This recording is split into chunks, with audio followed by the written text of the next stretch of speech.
Viewers, मैं हूं अमीश देवगन और आप देख रहे हैं वीकेंड का सबसे भरोसेमंद कार्यक्रम ये देश है हमारा। देश की नई संसद का पहला सत्र ऐतिहासिक हो सकता है क्योंकि मॉनसून सत्र में मोदी सरकार यूसीसी यानी समान नागरिक संहिता यानी यूसीसी का बिल ला सकती है। एक देश और एक कानून की दिशा में यह अब तक का सबसे बड़ा और क्रांतिकारी कदम होगा। प्रधानमंत्री मोदी पहले ही कह चुके हैं कि एक घर में दो कानून अब नहीं चलेंगे। प्रधानमंत्री ने अपनी मंशा जाहिर की तो इस पर सियासी घमासान मच गया, भूचाल आ गया। कांग्रेस के वरिष्ठ नेता सलमान खुर्शीद कह रहे हैं कि यूसीसी की देश में कोई आवश्यकता तक नहीं है। समाजवादी पार्टी के वरिष्ठ नेता member of parliament Shafiqur Rahman Barq तो खुलेआम कह रहे हैं चाहे जो हो जाए हम तो सिर्फ मौलानाओं और मुफ्तियों की बात ही मानेंगे। सोचिए ये वही लोग हैं जो सीए के वक्त बराबरी का रोना रो रहे थे। इन लोगों की मांग थी कि सीएए में मुसलमानों को क्यों नहीं शामिल किया गया, लेकिन आज इन्हें बराबरी बहुत खल रही है। व्यूअर्स, ये कैसा डबल स्टैंडर्ड है।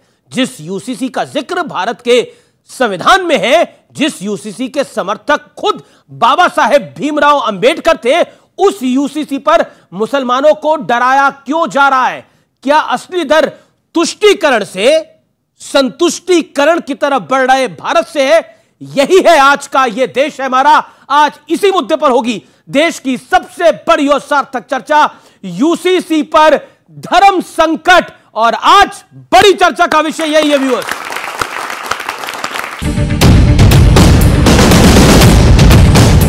एक घर में परिवार के एक सदस्य के लिए एक कानून हो, परिवार के दूसरे सदस्य के लिए दूसरा कानून हो, तो क्या वो घर चल पाएगा क्या?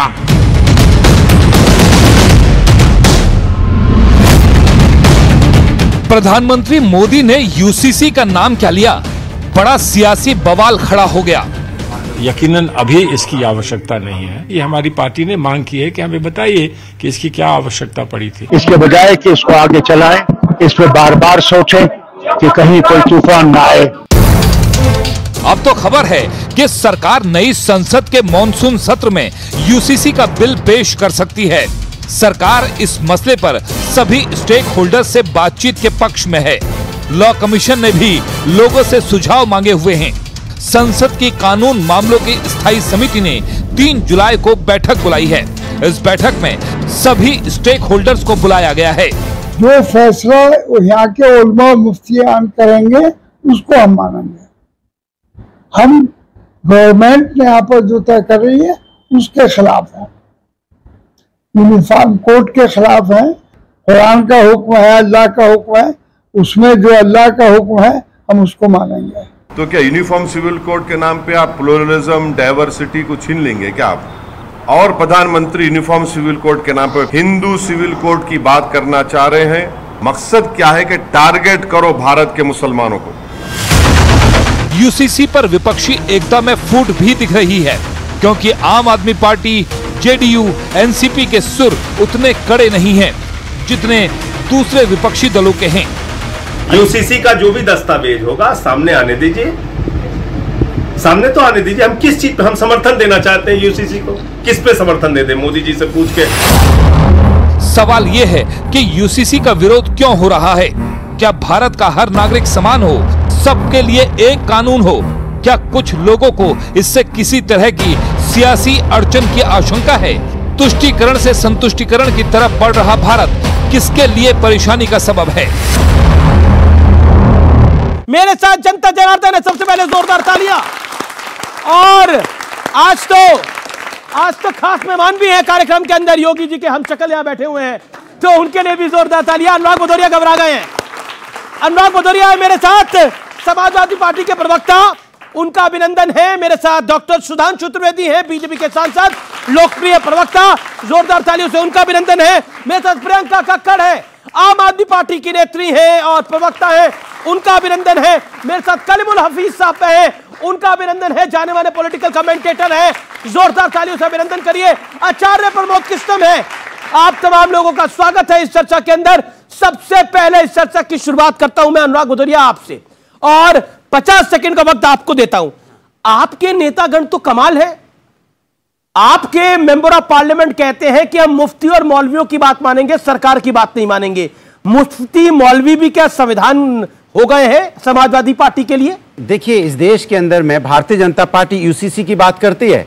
भाई, आप गोवा में आपने यूसीसी लगाया हुआ है। गोवा में अगर 30 साल उम्र हो जाए और अगर कोई लेडी, अगर उसका कोई बेटा पैदा नहीं होगा तो उसको दूसरी शादी करने का अधिकार आपने दे दिया है। ये सरकार भारतीय जनता पार्टी की वहां पे, तब आप उसमें वहां पे आप समानता की बात क्यों नहीं करते? आप ये बताइए ना कि वहां भी समानता की बात कीजिए। मैं पूरी बात कर लूं, आप यूसीसी के खिलाफ है? नहीं, मैं पूरी बात कर रहा हूं यूसीसी का। वही तो मैं कह रहा हूं, यूसीसी का आपने वहां, फिर आप 371A की बात ले लीजिए। 371A में आपने कई राज्य उसमें आते हैं, जैसे नागालैंड आता है, मिजोरम आता है, मणिपुर आता है, और कई इधर के भी राज्य आप देखो 371 में आते हैं, जिसमें हिमाचल है, उत्तराखंड है, कर्नाटका है, महाराष्ट्र है, गुजरात है। आपने स्पेशल दर्जा दिया हुआ है। कई जगह ऐसे जो जमीन, आप एग्रीकल्चर जमीन वहां खरीद नहीं सकते। आपने ए से लेके जेड तक घूम गए, लेकिन मेरे सवाल का जवाब नहीं दिया। इस सवाल को दोबारा सुनिए, आराम से सुनिए, जल्दबाजी मत करिए और जवाब दीजिए।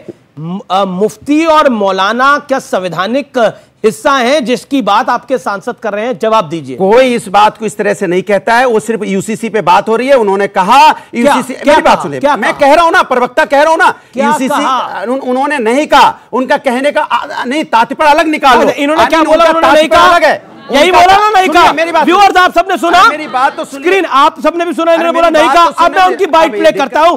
क्या बोला समाजवादी पार्टी के सांसद ने?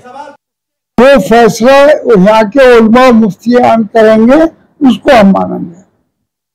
हम गवर्नमेंट ने यहाँ पर जो तय कर रही है उसके खिलाफ है, यूनिफॉर्म कोड के खिलाफ है। कुरान का हुक्म है, अल्लाह का हुक्म है, उसमें जो अल्लाह का हुक्म है हम उसको मानेंगे। अब बताइए, हाँ क्या मतलब है? अभी तो आप कह रहे थे बोला ही नहीं, अब आप मतलब समझा रहे हैं। हाँ, नहीं तो नहीं कह रहा हूं। बोलिए। मैं साफ साफ कह रहा हूं। मैंने कहा यूसीसी का, देखिए आप डाइवर्ट मत कीजिए। डाइवर्ट नहीं कर रहा, मैंने तो वही चलाया जो उन्होंने बोला। मैं कह रहा हूं डाइवर्ट आपने करा। नहीं, मैं नहीं कह रहा हूं। मैं कह रहा हूं गोवा के अंदर से हटाइए आप यूसीसी। क्या बात है, अगर बेटा पैदा नहीं होगा दूसरी शादी कर लेंगे आप? अरे भैया, अनुराग देखिए, ऐसा होता है कि ट्रेन का डिब्बा जब पहले चलता है तो वो पहली पटरी के बाद भी जब डिरेल हो जाता है, एग्जैक्टली स्थिति आपकी वही है। गोवा के चैलेंज अब आप शांत होइए, अब आप शांत होइए। देखिए, लोग बैठे, बताइए क्या, आप बताइए आप लोग, क्या अगर बेटा पैदा नहीं होगा तो दूसरी शादी करने का राइट है क्या? आप बताइए ना आप लोग। आपने ऑडियंस से पूछा ना सवाल, बेटी 4 शादी करने का राइट है क्या? कोई नहीं। किसने कहा? किसने कहा? अब सुधांशु की बारी, सुधांशु सर आप मसौदा एक सेकंड मसौदा, इन्हें मसौदा तैयार करा हुआ मिल गया। बेचारे उलेमा के खिलाफ कैसे बोल दें? अब ये विचारों की स्थिति ये है, तो इनको आके गोवा चिल्लाना ही है। पहला अभी तक हमने तो कहा यहाँ तो आपने बोलकर रखा बेटा हो बेटी तो 4 कर लेंगे, 2 नहीं 4। गोवा में तरीका नहीं है। सुधांशु आप चुप रहिए। अनुराग आपने अपनी बात को रखा, सुधांशु त्रिवेदी अब आपकी बारी है। एक सेकंड। समाजवादी पार्टी के मेंबर ऑफ पार्लियामेंट ने बोला, बर्क साहब ने, वो आपने सुना, सलमान खुर्शीद ने जो बोला वो आपने सुना। क्या आपको लगता है आपकी मंशा भी थोड़ी शक वाली है, इसीलिए आप में विश्वास नहीं कर पा रहा कोई? देखिए, हमारी मंशा बहुत साफ है। क्या है मंशा? स्वतंत्रता के 75 वर्ष के बाद बहुत से ऐसे ब्रिटिश की गुलामी की मानसिकता के विरासत के बहुत सी चीजें रह गई थी जिन्हें समाप्त करना जरूरी है। और मैं कोट करना चाहता हूं, डॉक्टर अंबेडकर ने 23 नवंबर 1948 को संविधान सभा की डिबेट में जब यह विषय आया तो उन्होंने कहा कि मुझे आश्चर्य है इस बात का कि पूरे देश में एक समान कानून क्यों नहीं हो सकता। और उन्होंने याद दिलाया कि यह मुस्लिम पर्सनल लॉ ब्रिटिश कब लाए? 1939 में। यानी कब यह बात हो रही? 48 की। उन्होंने कहा केवल 10 साल पहले पूरे भारत के सारे मुसलमान, यहां तक कि वो इलाके जो अब पाकिस्तान बांग्लादेश में चले गए, नॉर्थ पर फ्रंटियर प्रोविंस, सब कॉमन लॉ से गवर्न होते थे। तो यह क्यों नहीं हो सकता? तो यह फूट डालो राज करो की नीति की औपनिवेशिक विरासत को अभी तक लोग ढो रहे हैं और एकात्मता नहीं लाना चाह रहे हैं। इसलिए मैं यह कहना चाहूंगा, हम जानते क्यों लाना चाह रहे हैं। एक पुरानी पंक्ति थी कविता की कि उगा सूर्य कैसा कहो मुक्ति का ये, उजाला करोड़ों घरों में न पहुंचा। उसी की आगे की लाइन है, ना संयम व्यवस्था ना एकात्मता है, भरी है अभी तक मनों में गुलामी।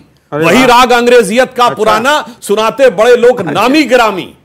इसीलिए प्रजातंत्र की धार उतरी गगन पे मगर नीर जन सागरों तक न पहुंचा। तो अब मोदी जी के नेतृत्व में प्रजातंत्र की वह धार, वो सबके वो मुक्ति का सूर्य, उसका उजाला क्यों नहीं मुस्लिम बेटियों के पास धार्मिक नहीं है? आपका एजेंडा धार्मिक नहीं है। 10 सेकंड और कह दूं, देश में अनुराग शांत रहिए, आपका टाइम हो चुका है। 10 सेकंड जी। समानता की बात में सांप्रदायिकता नजर आती है और संप्रदाय सापेक्ष नियम में धर्मनिरपेक्षता नजर आती है। ऐसा विचित्र उदाहरण आपको दुनिया में कहीं देखने को नहीं मिलेगा। कलीमुल हफीज साहब, एक बड़ा मूल सवाल है, इसमें धार्मिक एजेंडा क्यों दिखाई देता है? क्या आपको लगता नहीं है कि इसको संवैधानिक दायरे में देखना चाहिए? आप सोचिए, जेडीयू, आम आदमी पार्टी, एनसीपी का उतना बड़ा सिद्धांतिक सपोर्ट नहीं है, लेकिन जेडीयू और आम आदमी पार्टी वो कह रही है कि सिद्धांतिक सपोर्ट है हमारा यूसीसी को लेकर, क्या करिएगा? देखिए, भारतीय जनता पार्टी यूसीसी के बहाने मुसलमानों को निशाना बनाकर, असल निशाना उसका कुछ और है। मिसाल के तौर पर इनकी अपनी सहयोगी पार्टी है नागालैंड में, एनडीपीपी, उसके अध्यक्ष ने यह कहा, जो चैंगमंग क्योंग है, कि हमें यह मंजूर नहीं है।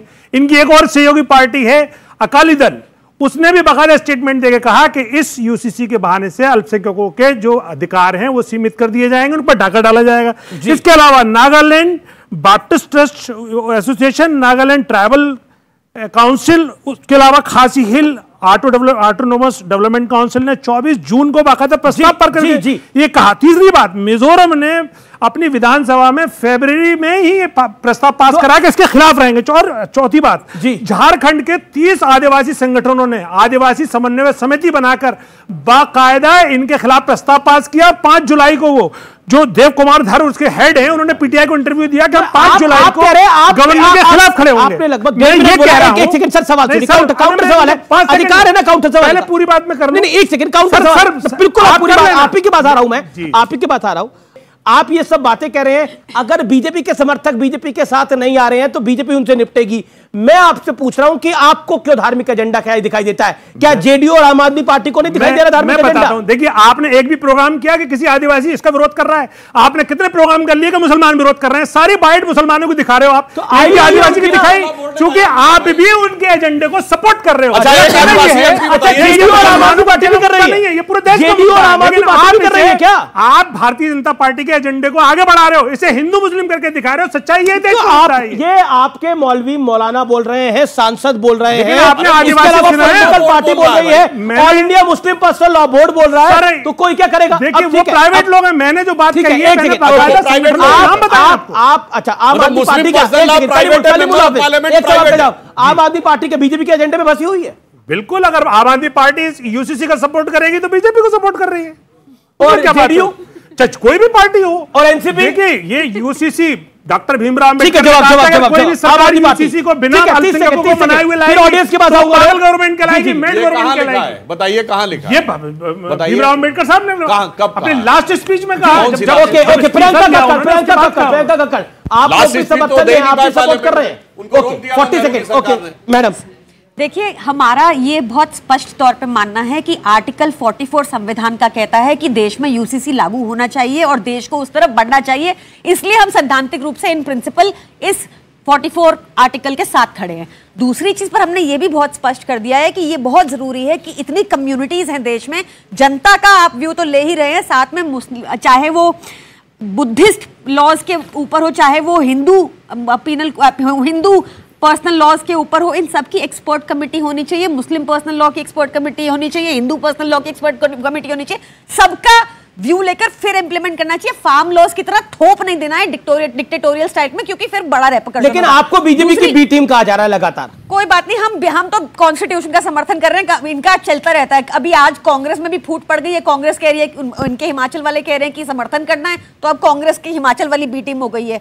तो छोड़िए, मेरा एक सिंपल सा कहना है कि देखिए इसका रेपकड़, इसमें प्रॉब्लम क्या है? इन्होंने कहा, अब जो ये कांग्रेस तो वही कहेगी जो राहुल गांधी प्रियंका गांधी कहेंगे। इसको क्वेश्चन से क्वेश्चन ही एक, मतलब मैं सुधांशु जी से एक्सपेक्ट करती हूँ कि ये अच्छे से इसको आर्टिकुलेट करके बताएंगे कि जो यूसीसी गोवा का है उसमें ये प्रोविजन है कि एक हिंदू आदमी 2 शादियां कर सकता है अगर महिला को बेटा जो समाजवादी पार्टी के सांसद ने बोला उससे सहमत है आप? नहीं, आप मत घुमाइए ना। गोवा में इनकी सरकार है तो ये यूसीसी मॉडल कहता है। ये कह रहे हैं कि उत्तराखंड वाला यूसीसी ब्लूप्रिंट होगा जो अभी तक जारी नहीं हुआ, इसलिए चर्चा मुश्किल है। पर उस ब्लूप्रिंट की भी एक बात लीक हुई है और उसमें यह है कि महिला, अगर मर्द और पुरुष में लड़ाई हो जाए, डिवोर्स की स्थिति हो जाए, तो जो बच्चा होगा वो दादा दादी के पास रहेगा, जबकि हिंदू कानून में यह है कि बच्चा मां के पास रहेगा। तो इन बातों पर चर्चा जरूरी है। ये बड़ी बहुत डिटेलिंग की आप बात कर रही हैं। मैं सीधा आचार्य प्रमोद कृष्णम का रुख करता हूं। आचार्य प्रमोद कृष्णम, यूसीसी के विषय के ऊपर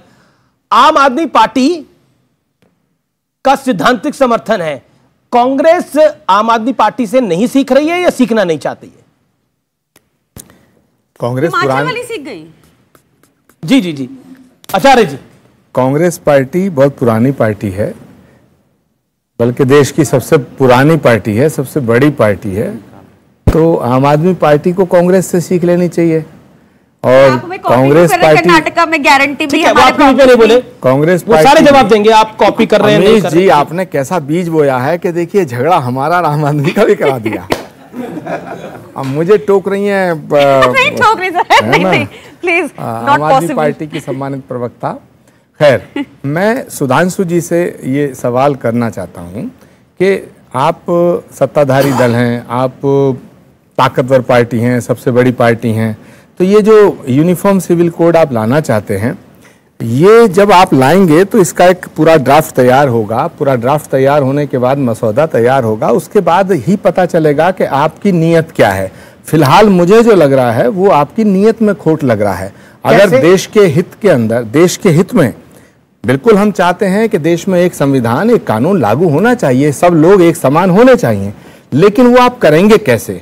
मुझे लगता है कि आप यूनिफॉर्म सिविल कोड के बहाने 2024 का एक निशाना साधना चाहते हैं। और आप जानते हैं अच्छी तरह कि जैसे ही आप यूनिफॉर्म सिविल कोड की बात करेंगे तो विपक्षी नेता, विपक्षी दल इसका समर्थन करेंगे, कुछ इसका विरोध करेंगे। जो इसका विरोध करेंगे, लेकिन जेडीयू और आम आदमी पार्टी दोनों पक्ष में है। क्या आपको लगता नहीं है कि आप कुछ मिस कर रहे हैं?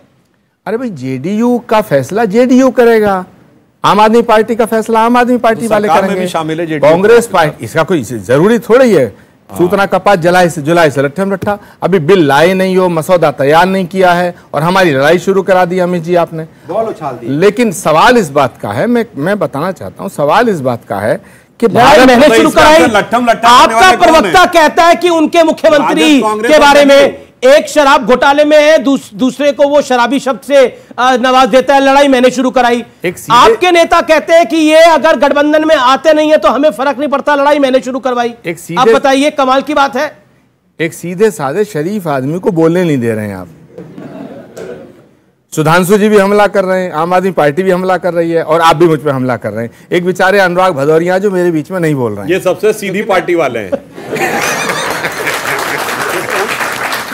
देखिए जुगलबंदी शुरू हो रही है। मुझे पूरा करने दीजिएगा। अरे मैंने तो आपको पूरा मौका पूरा करने दीजिएगा। जी जी। देखिए, देश के हित के अंदर, देश के हित में अगर बीजेपी या इनकी सरकार कोई ऐसा कानून लाती है जो देश के लिए बड़ा जरूरी है तो बिल्कुल हम उसका समर्थन करेंगे। लेकिन ये पता कैसे चलेगा? ये पता तब चलेगा जब ये बताएंगे कि इस यूनिफॉर्म सिविल कोड में क्या घटा रहे हैं और क्या बढ़ा रहे हैं, क्या तोड़ रहे हैं, क्या जोड़ रहे हैं, क्योंकि भारत विविधताओं का देश है। तो इनको स्पष्ट करना पड़ेगा। इसकी जिम्मेदारी किसकी है? अमित देवगन जी, मेरी तो है नहीं, इनकी है। तो अगर ये बताएं कि हम ये तोड़ रहे हैं और ये जोड़ रहे हैं, खबर ये आ रही है कि उद्धव ठाकरे भी साथ इनके खड़े हो रहे हैं। अरे भाई, उद्धव ठाकरे साथ खड़े हो रहे हैं, हम कहां इनके दुश्मन हैं? देखिए, लॉ कमीशन ने सबसे सुझाव मांगे हैं और इस मामले में लॉ कमीशन ने बहुत ओपननेस दिखाई है कि सिर्फ सांसदों से नहीं, सिर्फ पॉलिटिकल पार्टी से नहीं, कोई भी आम व्यक्ति, चाहे धार्मिक नेता हो, धर्मगुरु हो या आम व्यक्ति हो, वो अपना सुझाव दे सकता है 14 जुलाई तक। और उसके आने के बाद एक ड्राफ्ट लॉ कमीशन तैयार करेगा, फिर वो ड्राफ्ट सरकार के पास आएगा, फिर वो पार्लियामेंट में आएगा, जो प्रक्रिया होगी। मगर जो लोग आज इतना कहते हैं, मुझे बताओ, मैं पूछना चाहता हूं, आचार्य जी बताएं कि जब नेहरू जी हिंदू कोड बिल लाए थे कितने लोगों से सलाह मशविरा किया था? बताइए डिटेल में ना। नहीं, डिटेल में बताइए ना। सीरियस डिबेट है, मैं पूछना चाहता हूं फ्लोर ऑफ द हाउस पे डिटेल में बताइए कि उस जमाने में कितनों से कंसल्ट किया था, कितने धर्मगुरुओं से कंसल्ट किया था, कितनों की रिपोर्ट है कि बस नेहरू जी उठे, धड़ाक से कर दिया, वो अंबेडकर जी को बाहर कर दिया, सारे हिंदू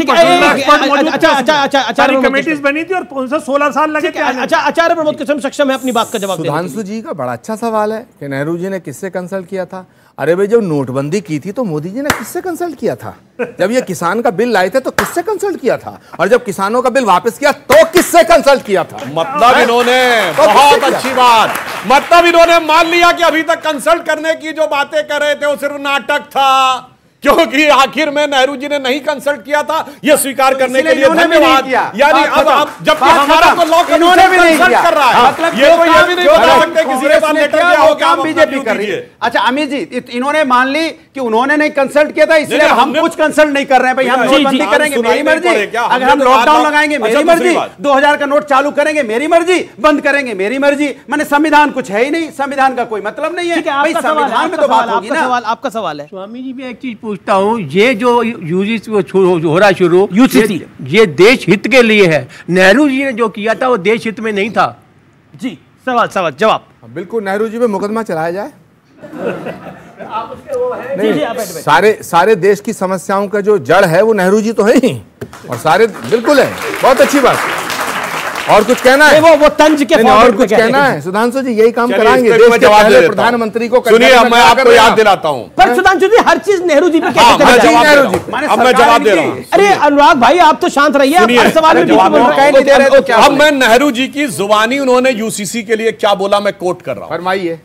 एक हंगरी के पत्रकार जिनका नाम है टिबोर मोंडे, उनको 1956 में नेहरू जी ने इंटरव्यू दिया, बहुत विस्तार से 3 घंटे का इंटरव्यू, जिसपे उस हंगरी के पत्रकार ने किताब लिखी, Nehru's view India in the world.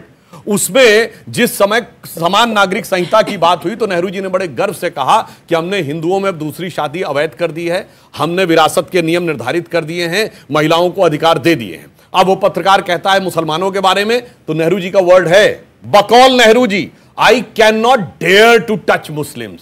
मेरी हिम्मत नहीं है, मेरी हैसियत नहीं है कि हम मुसलमानों को छू सकें, क्योंकि उनकी अपनी सोच है, अपनी धार्मिक भावना, उनको उसके हिसाब से चलना चाहिए। इसका अर्थ हो गया वो डेयर, हैसियत नहीं वाली बात उस जमाने में भी थी। और उसके बाद वो याद करिए, आरिफ मोहम्मद खान साहब ने बताया था कि राजीव गांधी सरकार के समय में जब उन्होंने शाहबानो केस के ऊपर इस्तीफा दिया तो राजीव गांधी सरकार के एक मंत्री ने उनसे कहा कि तुम क्यों इसके खिलाफ खड़े हो? तो आरिफ साहब ने कहा क्योंकि ये मुसलमानों को गर्त में ले जाने वाला काम हो रहा है। तो बकौल आरिफ साहब, उस कैबिनेट मंत्री ने कहा कोट अनकोट कि अगर मुसलमान गटर में पड़े रहना चाहते हैं तो उन्हें पड़े रहने दो, तुम क्यों उनको उठाने के लिए निकले हो? तो वही स्थिति है कि इन्होंने पिछले 60-70 सालों में सिर्फ कट्टरपंथी, मैं मुस्लिम समाज की बात नहीं कर रहा, मुस्लिम समाज के कट्टरपंथी तबकों के साथ वोट की तिजारत कर करके, और उस वोट की तिजारत की कंपटीशन में इन दोनों ने लेकर देश का भी नुकसान किया, समाज का नुकसान किया, मुस्लिम समाज का नुकसान किया, और इसीलिए सारी माइनॉरिटीज में सबसे खराब स्थिति में मुस्लिम क्यों है? कलीमुल, क्या आपको लगता नहीं है कुछ चीजें वाजिब है? सिखों को दिक्कत नहीं है, बौद्धों को दिक्कत नहीं है, जैनों को दिक्कत नहीं है, इसके अलावा ईसाइयों को दिक्कत नहीं है। क्या आपको लगता नहीं है पॉलिटिकल प्रपंच के चलते मुसलमानों का नुकसान हो रहा है लगातार? देखिए, मैंने पहले आपको बता दिया, सिखों को भी तकलीफ है, एसईडी का मैंने बताया, क्रिश्चियन को भी तकलीफ है, मैंने बैप्टिस्ट चर्च नागालैंड का बता दिया, लेकिन फिर भी आप मानने को तैयार नहीं है, एक अलग बात है। अब आइए, मुसलमानों की स्थिति खराब क्यों है? ये बिल्कुल सही कह रहे हैं कि मुसलमानों की स्थिति खराब है, लेकिन उस खराब से भी खराबतर कर दी मोदी सरकार ने, जब उनका हिस्से में सिर्फ 5,000 करोड़ का बजट था, जो 0.1% भी नहीं है, वो सिर्फ 30-40% कम करके 3,000 कर दिया। 1,78,000 बच्चे इस साल हायर एजुकेशन में मुस्लिम्स कम एनरोल हुए हैं। सारी कम्युनिटीज का जो एनरोलमेंट है वो ऊपर बढ़ा है, लेकिन मुसलमानों का 8% नीचे गया है। ये सब भाजपा की मुस्लिम विरोधी नीतियों का नतीजा है। अब आखिरी उस ताबूत में कील ठोकना चाहते हैं यूसीसी के बहाने से कि उनकी कल्चरल, उनकी जो शिनाख्त है, उनकी पहचान है, उसे भी खत्म करना चाहती है बीजेपी। आपको नहीं लगता कि जो आपको अधिकार है वो मुसलमान महिलाओं को भी अधिकार हो? बिल्कुल है। अगर मुसलमान मर्दों को 3 शादियों का, 4 शादियों का अधिकार है तो मुस्लिम औरतों को भी मिल जाना चाहिए। देखिए, आप करिए फैसला इस बात पे। देखिए, नेशनल हेल्थ, सुनिए आप, मैं आपके थ्रू देश को बताना चाहता हूं, नेशनल हेल्थ फैमिली सर्वे 2019 से 21, ये भारत सरकार का सर्वे है, वो ये बताता है कि 1 से ज्यादा जो शादियां हैं वो हिंदुओं में 2.2 हैं और मुसलमानों में 1.9 है। तो नहीं, दोनों के लिए बराबर है ना, हिंदू के लिए भी बराबर, मुसलमान के लिए भी बराबर, सिख के लिए बराबर, ईसाई के लिए भी बराबर। मुसलमान को टारगेट नहीं करना चाहिए ना, तो मुसलमान बताइए ना, क्या ये फैसला हिंदुओं पे लागू नहीं होगा? करिए ना, क्या ये फैसला, क्या ये कलीमुल हाफिज पे लागू होगा और अनुराग भदौरिया पे नहीं होगा? अब आइए, राइट तो हिंदुओं में दूसरी शादी इलीगल है। 2.2 कहां से बोल दिया भाई? सर ये नेशनल हेल्थ फैमिली सर्वे डाटा कहां से आया भाई? डाटा बोल हो ही नहीं सकती। ये इलीगल डाटा कहां से आ गया मेरे भाई? ये इलीगल डाटा आया कहां से? एक्स्ट्रा मैरिटल अफेयर हिंदुओं में 2.2 है। अच्छा, एक्स्ट्रा मैरिटल अफेयर मुसलमानों में वो जायज शादी कहलाती है, हिंदुओं में एक्स्ट्रा मैरिटल अफेयर कहलाता है। अब ये एक नई परिभाषा दी हेल्थ फैमिली सर्वे कहता है शादी कराती हूं। अच्छा अब आइए सुनिए, एक्स्ट्रा मैरिटल अफेयर थोड़ी देर के अंदर अभी आप सुनिए, ये एक्स्ट्रा मैरिटल अफेयर का आंकड़ा हो गया ये किसने सर्वे करके बताया? कौन बता रहा है कि उसका एक्स्ट्रा मैरिटल ये आपका नेशनल हेल्थ सर्वे ऑल थोड़ी मैं कह रहा हूं चेक करिए ना, एक्स्ट्रा मैरिटल अफेयर बीवी का अगर बीवी का है तो उसके पति को पता नहीं है, पति का है तो उसकी बीवी को पता नहीं है। एक सेकेंड, आपके पास ये आंकड़ा कैसे आ गया सर? ये इसलिए आ गया, आपके पास कैसे आ गया? देखिए आप पढ़े लिखे पत्रकार, अरे ये बहुत जानकारी रखते हैं। आप नेशनल हेल्थ फैमिली सर्वे 5 देखिएगा और उसमें देखिएगा। व्यूअर्स, ये देश है हमारा में इस समय मैं रुकूंगा एक अंतराल के लिए, लेकिन अंतराल के उस पार जनता के सवाल होंगे, इनके जवाब होंगे और आप देख रहे हैं ये देश है हमारा।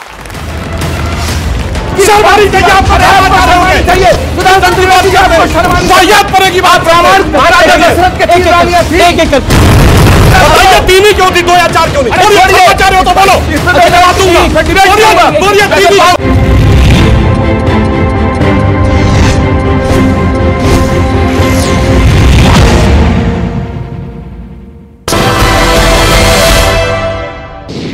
ये सिंहदेव को डिप्टी सीएम बनाने पर बोली प्रदेश कांग्रेस प्रभारी कुमारी शैलजा। कहा हाईकमान ने जिम्मेदारी दी है, इससे कांग्रेस मजबूत होगी, छत्तीसगढ़ मजबूत होगा, पार्टी चुनाव में 71 से ज्यादा सीटें लाएगी।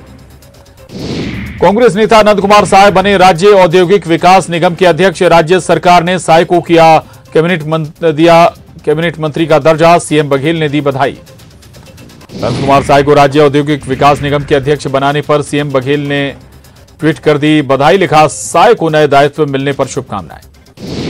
नंद कुमार साय को औद्योगिक विकास निगम पर का अध्यक्ष बनाए जाने पर बोले रमन सिंह। कहा, उनको निगम मंडल के अध्यक्ष बना देने से संतुष्टि हो रही है तो बधाई हो। बिलासपुर में अवैध खनन और परिवहन पर बड़ी कार्रवाई, रेत से भरी कई गाड़ियां जब्त। अमलडीहा, घुटकू, लारीपारा में खनिज विभाग की कार्रवाई से हड़कंप। कल बिलासपुर में हुंकार भरेंगे बीजेपी अध्यक्ष जेपी नड्डा। बिलासपुर के रेलवे ग्राउंड में होगी नड्डा की रैली। आगामी चुनाव को लेकर कार्यकर्ताओं में जोश भरेंगे पार्टी सुप्रीमो। कल बिलासपुर में बीजेपी अध्यक्ष जेपी नड्डा की रैली, सभा को लेकर तैयारियां तेज। सभा स्थल का प्रदेश अध्यक्ष अरुण साव ने लिया जायजा। मुख्यमंत्री भूपेश बघेल ने प्रदेशवासियों को दी ईद उल अजहा की मुबारकबाद। कहा, यह त्योहार सभी के जीवन में खुशियां लेकर आए, सद्भाव, सौहार्द और एकता का पैगाम मजबूत हो।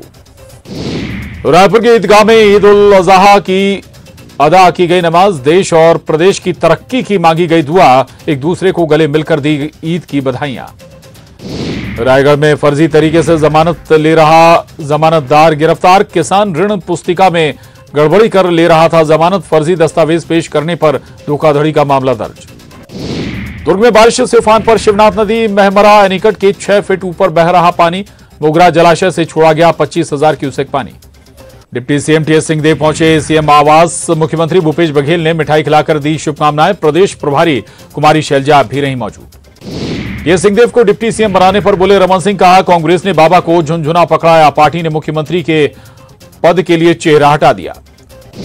टीएस सिंहदेव के स्वागत में रायपुर एयरपोर्ट पर उमड़े कांग्रेस कार्यकर्ता, ढोल नगाड़ों के साथ जमकर किया स्वागत। कांग्रेसियों में दिखा जबरदस्त उत्साह। टीएस सिंहदेव को डिप्टी सीएम बनाने पर बोली प्रदेश कांग्रेस प्रभारी कुमारी शैलजा। कहा, हाईकमान ने जिम्मेदारी दी है, इससे कांग्रेस मजबूत होगी, छत्तीसगढ़ मजबूत होगा, पार्टी चुनाव में 71 से ज्यादा सीटें लाएगी। कांग्रेस नेता अनंत कुमार साय बने राज्य औद्योगिक विकास निगम के अध्यक्ष। राज्य सरकार ने साय को किया कैबिनेट मंत्री का दर्जा, सीएम बघेल ने दी बधाई। अनंत कुमार साय को राज्य औद्योगिक विकास निगम के अध्यक्ष बनाने पर सीएम बघेल ने ट्वीट कर दी बधाई। लिखा, साय को नए दायित्व मिलने पर शुभकामनाएं। नंद कुमार साय को औद्योगिक विकास निगम पर का अध्यक्ष बनाए जाने पर बोले रमन सिंह। कहा, उनको निगम मंडल के अध्यक्ष बना देने से संतुष्टि हो रही है तो बधाई हो। बिलासपुर में अवैध खनन और परिवहन पर बड़ी कार्रवाई, रेत से भरी कई गाड़ियां जब्त। अमलडीहा, घुटकू, लारीपारा में खनिज विभाग की कार्रवाई से हड़कंप। कल बिलासपुर में हुंकार भरेंगे बीजेपी अध्यक्ष जेपी नड्डा। बिलासपुर के रेलवे ग्राउंड में होगी नड्डा की रैली। आगामी चुनाव को लेकर कार्यकर्ताओं में जोश भरेंगे पार्टी सुप्रीमो। कल बिलासपुर में बीजेपी अध्यक्ष जेपी नड्डा की रैली, सभा को लेकर तैयारियां तेज। सभा स्थल का प्रदेश अध्यक्ष अरुण साव ने लिया जायजा। मुख्यमंत्री भूपेश बघेल ने प्रदेशवासियों को दी ईद उल अजहा की।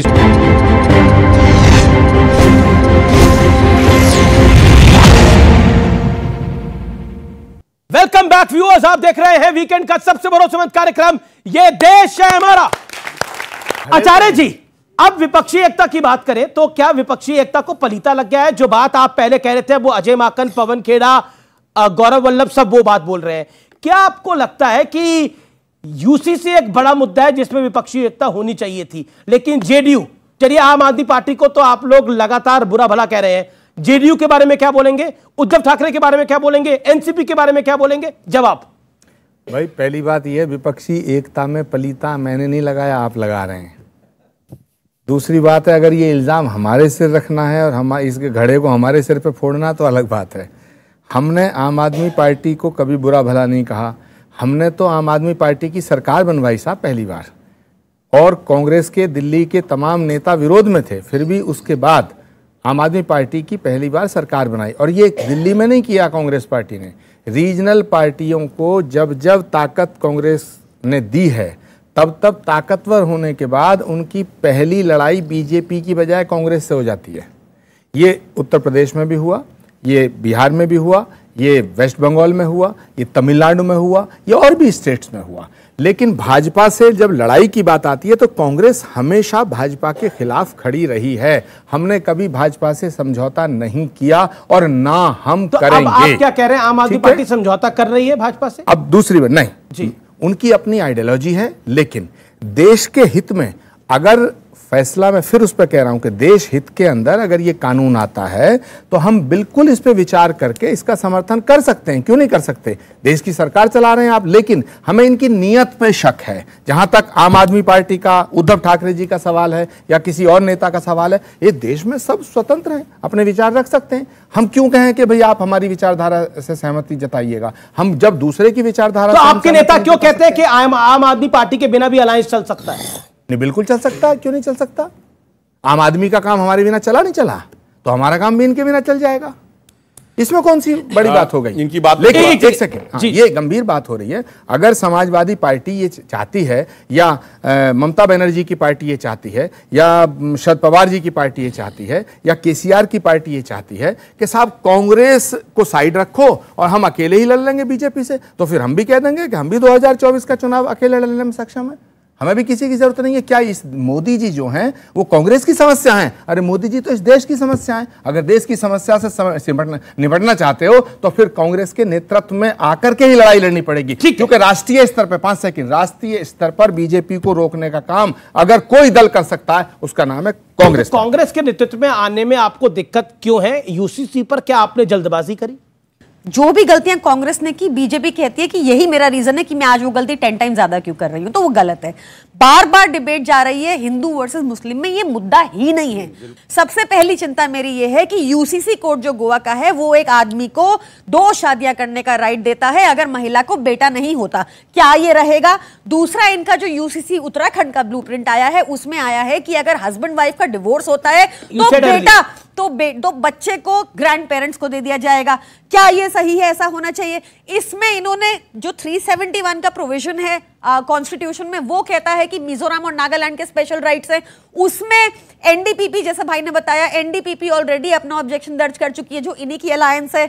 उसमें ये सारे मेन मुद्दे हैं। इनका जवाब क्या रहेगा? अगर सुधांशु जी सपोर्ट करते हैं तो अब तक किस बात पे सपोर्ट कर रहे हैं बिना ब्लूप्रिंट के? जी, सुधांशु त्रिवेदी। देखिए, मैं दोनों की बात का उत्तर देता हूं। पहले तो आचार्य जी ने कहा कि कांग्रेस ने हमेशा रीजनल पार्टी का साथ दिया और फिर रीजनल पार्टी ने भाजपा से लड़ाई लड़ी। मान्यवर, आप पूरी तस्वीर नहीं बता पाए। आम आदमी पार्टी का उद्भव कैसे हुआ? 32 सीटें हमारी थी, 28 इनकी और 8 इनकी।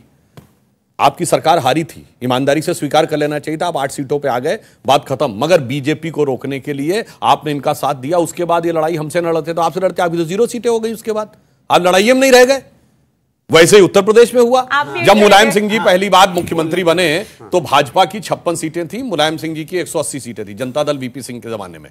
कांग्रेस 96 सीटों के साथ मुख्य विपक्षी दल था। जब अयोध्या में फायरिंग हुई, हम इनसे अलग हो गए, उन्होंने उनको बचाया, तो फिर क्या हुआ, उसके बाद वो साफ ही हो गए।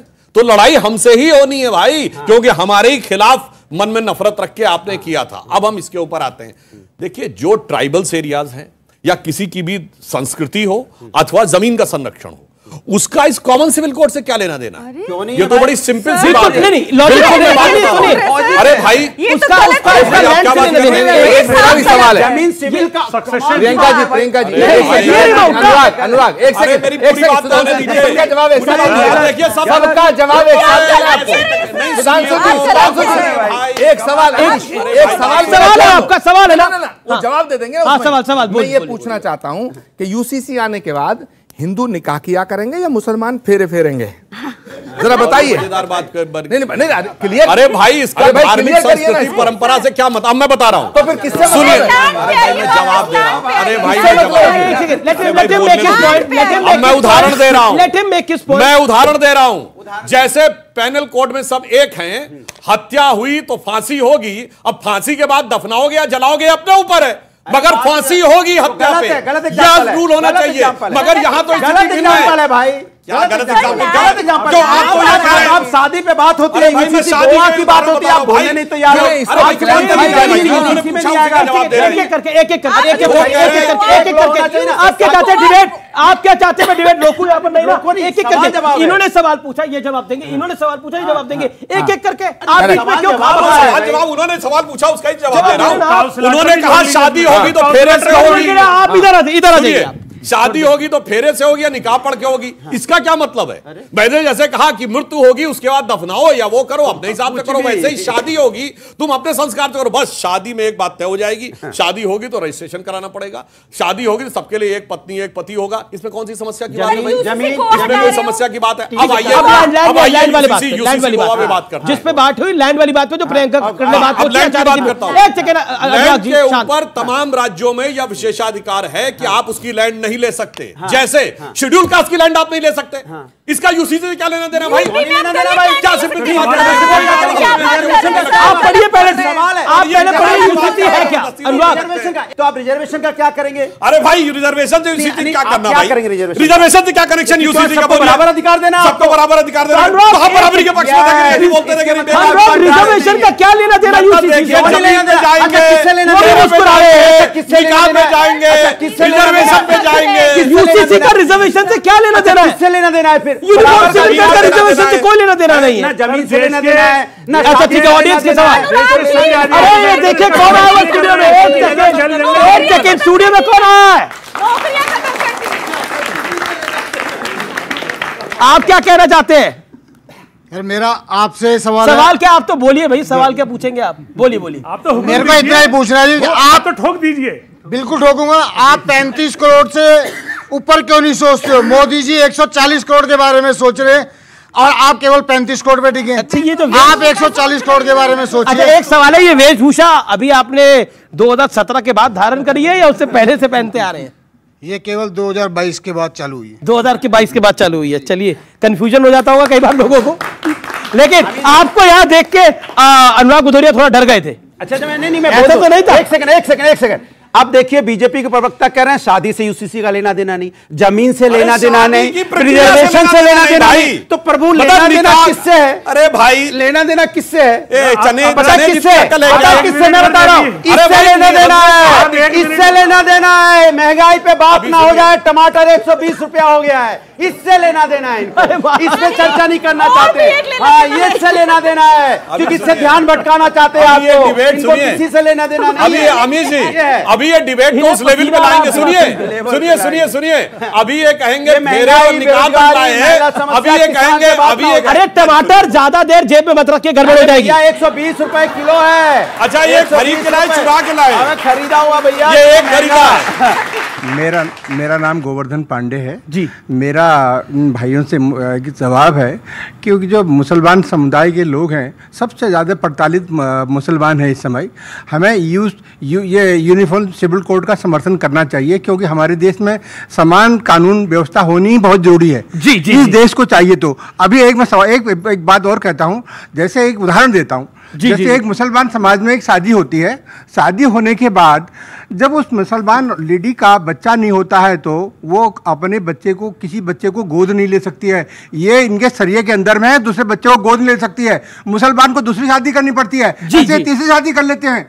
ऐसे ही हैदराबाद में 12 साल की लड़की, वो विषय अलग है, वो विषय अलग है। हाँ। लेकिन आपने बांध को रखा, वो जो हैदराबाद का विषय वो अलग है। लेकिन एक लेजिटिमेट सवाल है, इसका जवाब दीजिए। क्यों आप हमेशा शक की निगाह से देखते हैं? ऐसा तो नहीं है, बीजेपी ने तो अब ये भी बोला पसमंदा मुसलमानों के लिए दिल खोलकर नरेंद्र मोदी स्वागत कर रहे हैं। देखिए, किसी भी स्वस्थ लोकतंत्र में उसकी परिभाषा ये है कि जब उसकी माइनॉरिटी अगर स्वस्थ और सुकून में होगी और शक नहीं करेगी, समझ लीजिए वो देश का लोकतंत्र स्वस्थ है। भारतीय जनता पार्टी ने पॉल्यूट कर दिया, इसने इतना डराया है और ये जुल्म कर भी रही है और करती हुई दिखना भी चाहती है, क्योंकि इसके अपने वोटर खुश होते हैं कि देखो इन्होंने मुसलमानों को ठोक दिया योगी जी की तरह। तो इसलिए इनका जो भी इनकी नियत होती है, सारी पार्टियों को शक हो जाता है। अभी मसौदा नहीं लाए, लेकिन शक सबको है क्योंकि ये करते ही वो काम है। अभी जैसे बुलडोजर चल रहा है, सिर्फ मुसलमानों के घरों पे बुलडोजर चल रहा है, बाकी किसी पे नहीं चल रहा। कलीमुल हफीज साहब, अगर यूसीसी इतना खराब है, इस्लामिक देशों में यूसीसी क्यों है? गल्फ नेशंस में यूसीसी क्यों है? अमेरिका से लेकर टर्की तक यूसीसी क्यों है? देश में लेकर क्यों है? बाकी बिल्कुल गलत बयानी कर दिया है। गलत बयानी है। अमेरिका में है, मैं आपको देश गिना सकता हूं। अमेरिका में तो 50 राज्य और 50 संविधान। हिंदुस्तान अलग है भैया, हम अनेकता में एकता वाले देश हैं। मैं आपको देश गिना सकता हूं। आप हिंदुस्तान को बाहर से क्यों कंपेयर करो भैया? हम तो अनेकता में एकता वाले लोग हैं, हमारी अलग पहचान है भैया। हम तो विश्व गुरु वाले लोग हैं। आप उसको कंपेयर कर रहे हैं इधर उधर से। मैं इनसे पूछना चाहता हूं, हाँ, मैं कंपेयर बात आपके सांसद की तरह कंपेयर करूं कि मैं मौलवी और मुफ्तियों से बात करूंगा? मैं पूछना चाहता हूं इनसे बार बार कि आपने सिखों से संपर्क किया? देखो, यूसीसी एक बात होती है ना, कहीं कुछ बना ही नहीं। कहते ना, 2 लठ गए, बोले ये खेत हमारा होगा। बोले खेत होगा तो क्या करोगे? इसमें सरसों बोएंगे, फिर सरसों पैदा होगी, फिर गाड़ी खरीदेंगे। गाड़ी तुम अकेले चलाओ क्या? नहीं, मैं भी चलाऊंगा। उसी में लट्ठा मलट्ठा हो गया, लाठी मार दी एक दूसरे को। खेत है ही नहीं कहीं। ये कहानी किसकी बता रहे हो? यूसीसी लाए नहीं है, यूसीसी कहीं है ही नहीं, मसौदा तैयार नहीं, लड़ा रहे हैं सबको। लड़ जाओ लड़ जाओ लड़ जाओ, ये हाल है। ये तो आपके ऊपर डिपेंड हुआ ना। मैं बता रहा हूं, अच्छा, यहाँ लड़कियां सवाल पूछा जाती है। एक सेकंड, लड़कियां कुछ सवाल पूछा जाती है। मैं अब सिर्फ लड़कियों के पास आऊंगा सवाल के लिए। बोलिए, खड़े होकर पूछिए। मेरा नाम अंशु ठाकुर है। मेरा सवाल समाजवादी पार्टी और कांग्रेस से है कि आप लोग यूसीसी का समर्थन क्यों नहीं कर रहे? आपको ये डर तो नहीं सता रहा कि अगर यूसीसी लागू हो गया तो मुस्लिम समाज में जितनी लड़कियां हैं वो आगे बढ़ जाएंगी जो आज दबी हुई हैं? जवाब दे दूं? मैं जवाब दे रहा हूं, बताइए। जवाब दे रहा हूं। देखिए मैं जवाब, 1 मिनट। देखिए, बात हमने ये नहीं कह रहे कि आप यूसीसी मत लाओ। हम इनसे कह रहे हैं आपने यूसीसी में क्या मसौदा तैयार किया? सिर्फ मुस्लिम नहीं, हिंदू, मुस्लिम, सिख, ईसाई, बौद्ध, जैन, सबसे आपने संपर्क किया, बात की, मसौदा लाए। मसौदा है नहीं, चर्चा चल रही है। एक लाइन सुनिए, इन्होंने कहा ना ये लठ वाली बात, जानते क्या है सारी समस्या क्या है? कि बेचारे मुस्लिम समाज को ऐसे फंसा फिर मुस्लिम पे आ गए। अब सिख की भी बात होती है। आप कमाल है, मुस्लिम मुस्लिम मुस्लिम। मैं सिख की बात करता हूं, बौद्ध की बात करता हूं, हिंदू की बात करता हूं। कमाल है भाई, ये तो गलत बात है। गलत बात है। आप एक नहीं बता सकते, आपने कमीशन का चेयरमैन बनाया हो गैर मुस्लिम। खैर, तो जानते क्या है, अब उसी के लिए सब लठ लिए खड़े हैं। वो कहते मेरी तरफ आ जा, वो कहते मेरी तरफ आ जा, वो कहते मेरी तरफ आ जा।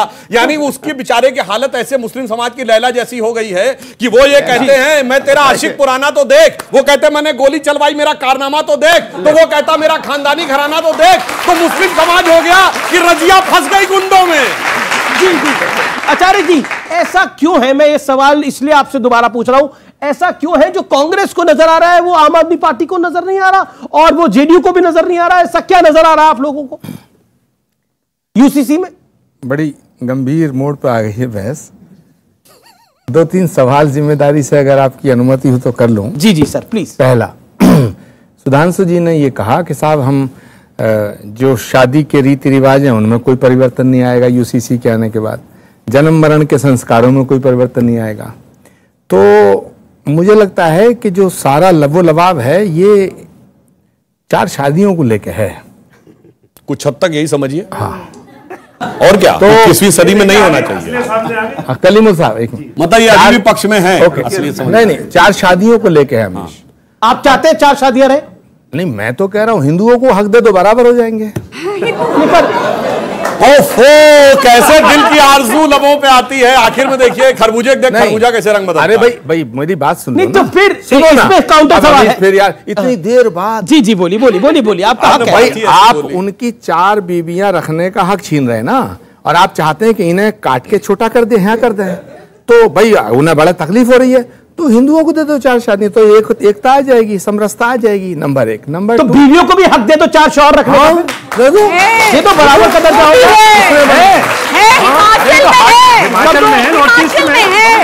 इसमें क्या कर दो?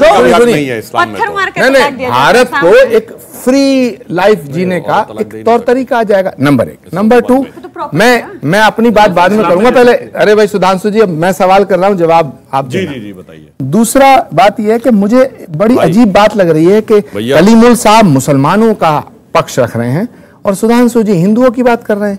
कितना बेहतर होता जब सुधांशु त्रिवेदी मुसलमानों के दर्द की बात करते और कलीमुल हफीज हिंदुओं की बात रखते, तो ये असली हिंदुस्तान। पर मैं तो हिंदुओं की बात कर रहा हूं, तो असली हिंदुस्तान बन शुरू से कर रहा हूं। और सुनिए, तीसरा पॉइंट है सुधांशु जी, हम तो मुस्लिम महिलाओं के दर्द की बात कह रहे हैं। सुधांशु जी, इन मुसलमानों के पीछे क्यों पड़े हो? इन्होंने क्या बिगाड़ा आपका? क्या इस देश के अंदर मुसलमान हिंदुस्तानी नहीं है? क्या ये देश इनका नहीं है? क्या इन्हें अपनी बात कहने का हक नहीं है? क्या इस देश की बुनियाद में मुसलमानों का लहू पसीना खून शामिल नहीं है? कैसी बात करते हो? और अभी आपने बड़े शायराना अंदाज में कहा, तो मैं भी कहना चाहता हूं कि देखो रे बदला जमाना तो देख, बीजेपी का अंदाज शातिराना तो देख। और सुधांशु जी वाह, क्या सांसद हैं, आपका ये तौर तरीका शायराना तो देख। इन्होंने जो बात कही जी, बहुत अच्छी बात कही। जिस मुस्लिम का वो कह रहे हैं कि हिंदुओं को भी हक दे दो, हालांकि ये तार्किक बात नहीं है। क्यों नहीं है? वो तो मैंने लगता है तलाक नहीं दिया हिंदुओं को, मुझे लगता है इस्लाम को लेकर तलाक नहीं दिया जाए। हाँ, तो क्यों जहां का एक जो चीज महिलाओं को दबाती है वो पूरे समाज में लागू कर दी जाए। लड़कियों से राय लेना चाहता हूं। सर, 4 शादियों जैसी जो बात इन्होंने कही है, ना ही वो मुस्लिमों के लिए सही है, ना ही वो हिंदुओं के लिए सही है, क्योंकि इसमें जो लड़कियां हैं उनको किस तरीके की चीजों से गुजरना पड़ रहा है कि उनको अपनी पति को किसी के साथ बांटना पड़ रहा है, अपने शौहर को किसी के साथ बांटना पड़ रहा है, और इसके अलावा बच्चा ना होने की वजह से दूसरी शादी कर लेना। इससे बेटर है आप किसी को अडॉप्ट कर लो, किसी को लाइफ मिलेगी। बिल्कुल, इस पे मैं यही कहूंगी कि ये बिल्कुल गलत है। आफ्टर ऑल इंडिया जो है हमारी संस्कृति है, एक हमारा कल्चर है। अगर आप 4 शादियों का हक एक स्त्री, एक पुरुष, हिंदू, मुस्लिम सबको दे रहे हैं, तो कहीं ना कहीं हमारे कल्चर के साथ आप खिलवाड़ कर रहे हैं। आपके चैनल के माध्यम से पूरी दुनिया को ये बताना चाहता हूं, भारतीय संस्कृति में बहुविवाह की प्रथा पहले से थी। महाराजा दक्ष के 27 कन्या थी, 13 कन्याओं का विवाह महर्षि कश्यप से हुआ, और महाराजा मर्यादा पुरुषोत्तम भगवान श्री राम के पिता श्री राजा दशरथ के 3 पत्नियां थीं। प्रश्न ये नहीं है, प्रश्न मैंने ये उठाया कि जब आप 4 बीवियों के लिए ही यूसीसी लाना चाहते हैं तो एक ऑर्डिनेंस ले आओ, जैसे आपने आम आदमी पार्टी की सरकार के पक्ष में सुप्रीम कोर्ट के 5 जजों का फैसला 1 सेकंड में पलट दिया, तो इतना हंगामा करने की क्या जरूरत है? तो सीधा कहो कि 4 शादियां बैन, बात खत्म हो गई। इसमें इधर अगर मगर लेकिन बट के किंतु परंतु क्यों करना चाहते हो आप? और मैंने ये कहा था कि अगर 4 शादियां प्रॉब्लम है, उनको नीचा मत करो तो इनको ऊपर कर दो। ये मेरा एक तर्क था। वैसे तर्क है, विचित्र तर्क है, ये ना ही मैं पक्ष में था, मगर जब देश बदल रहा है तो सब कुछ बदलना चाहिए। मैं इस बात से बहुत आहत हूं कि धर्माचार्य होकर इस प्रकार की बात कहे। राजा दशरथ के 3 रानियों का मतलब क्या 3 रानियां थी? 10 रथ, जिसने 10 इंद्रियों का रथ रिका, सांकेतिक भाषा की सांकेतिक धर्माचार्य को भी सांकेतिक भाषा नजर आती है। धर्माचार्य होने के ऊपर लाभ तुलसीदास से बड़े ज्ञानी हो गया। बिल्कुल मैं बोल रहा हूं, पूरी रामायण को समाप्त करेंगे। महाराजा दशरथ के और महाराजा 16,000 एक शाम की शर्मानी चाहिए आपको, धर्माचार्य चाहिए। सुधांशु आपको शर्मानी वाहियात पड़ेगी बात। रामायण को आप कल के दिन आप कहेंगे तुलसीदास को पूरी भारत की संस्कृति को क्या बात करते हैं? पुराण कहता है, उपनिषद कहता है, वेद कहता है, कैसी बातें करते हैं? कैसी बातें करते हैं? चलिए पूरी रामायण के रथ हो गए। महाराजा दशरथ के 3 रानियां थी, कौशल से कौशल्या, कैकेयी से कैकेयी और सुमित्रा। क्या उन्हें आप चुनौती जवाब 3 ही क्यों थी, 2 या 4 क्यों नहीं? धर्माचार्य हो तो बोलो, जवाब दूंगा। डिबेट हो रही है, डिबेट हो रही है। धर्माचार्य हो गया, आप रामायण के खिलाफ बोल रहे हैं। आप रामायण के खिलाफ बोल रहे हैं।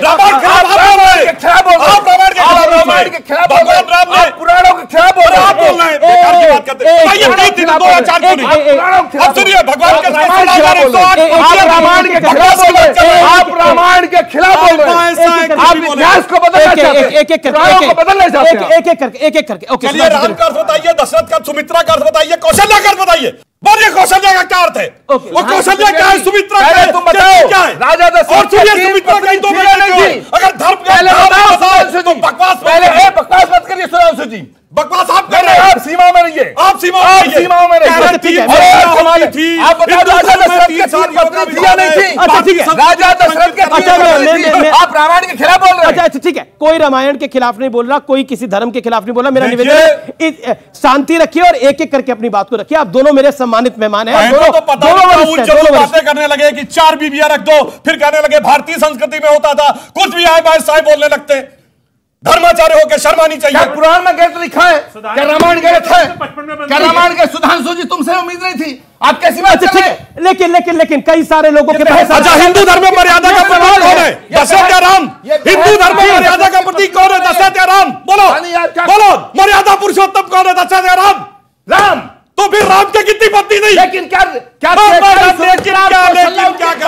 मर्यादा पुरुषोत्तम राम थे और उनकी एक ही पत्नी थी। लेकिन मैं फिर कह रहा हूं कि कोई 4 शादियों के किसी भी धर्म में पक्ष में नहीं है, और अगर किसी में है तो वो उनका अपना विषय है। बहुत बहुत शुक्रिया आप तमाम लोगों का जुड़ने के लिए, अपनी राय देने के लिए। आप तमाम लोगों का, ऑडियंस आपका भी बहुत बहुत शुक्रिया।